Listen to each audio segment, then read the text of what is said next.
Hi, I'm Nikos Mantis. Welcome back to Kitchen Conundrums. Today we're going to talk about searing meats. I've got 3 different varieties of meat here with me today that I'm going to show you how to sear. Now, searing is a little bit more difficult than it sounds. A lot of people assume you can just put a piece of meat in a pan and that's how you sear it. A lot of people struggle getting a nice color on that meat, which develops flavor, so I want to show you how to do that. Now, I've got 3 different varieties of meat with me. I've got some chicken, I've got some pork, and I've got some beef. Your 3 most common pieces of meat that you're going to be searing. Whenever I'm searing meat, I want to make sure that I'm seasoning the product ahead of time. So what I'm going to do is I'm just going to, in a small pan, I'm going to take a piece of each meat. And just very simply, I'm going to season them. So for the chicken and the steak, I'm just going to season them with a little bit of salt and pepper. Now, it's really up to you what kind of seasonings you want to use. You could use any kind of seasonings you like, any kind of flavors. For the pork, I'm using a little bit of a rub that I've put together, which we've shown in a previous episode. Now you want to do that on both sides. So now my products are ready for searing. Something to consider when you're searing is the type of pan that you're using. And I've got 2 different pans with me today. One of them is an aluminum pan. It's a heavy bottom pan, and that's going to take a long time to heat up on the stove. The other one's a very thin pan.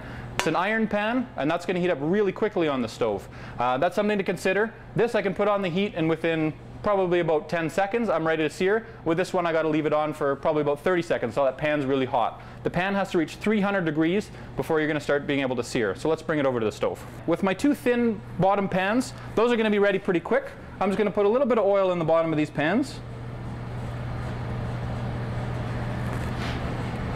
Okay. Just swirl the oil, make sure the bottom of the pan is well covered in oil. So what I'm going to do is I'm going to put my meat in the pan, always dropping meat away from yourself, so if you get a splash of oil, it's not going to touch yourself. Okay? You want to hear that sizzle when it goes into the pan. Okay, I'm going to put my beef in the next one. And our 3rd pan, like I said, the heavy bottom pan, it's going to take a little bit longer, so I'm just going to leave that for a moment to heat up while my first 2 are searing.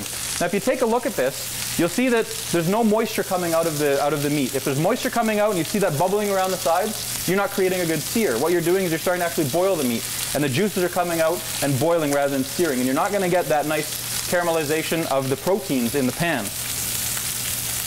Okay, and just let them sit. A lot of people are pretty antsy when it comes to searing meats. When you're putting meat in a pan, people want to touch it, move it.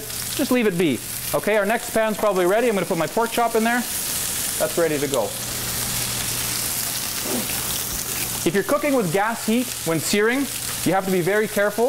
With a hot pan and hot oil, there's a good chance that you could get a flare-up. I'll show you what that looks like. When I turn this steak, you can see I've got a really nice color on there, nice browning. That develops some really nice flavors. Now when I put that steak back down, if I were to shake that pan, it's going to go up in flames. Okay, so we want to be really careful. We're using hot oil. When that comes in contact with flame, that's going to go up. Same thing with the chicken. I've got a really nice color on that chicken. I'll turn it over, sear it on the other side. And so what we're left with, once these are seared, we've got some really beautiful color on there. That's developed some really nice flavor. It's also added texture. So these are 3 nice things to do to a piece of meat in one easy step of searing. So that's a quick and easy way to sear 3 different types of meat. My name is Nikos Mantis. Thanks for watching Kitchen Conundrums.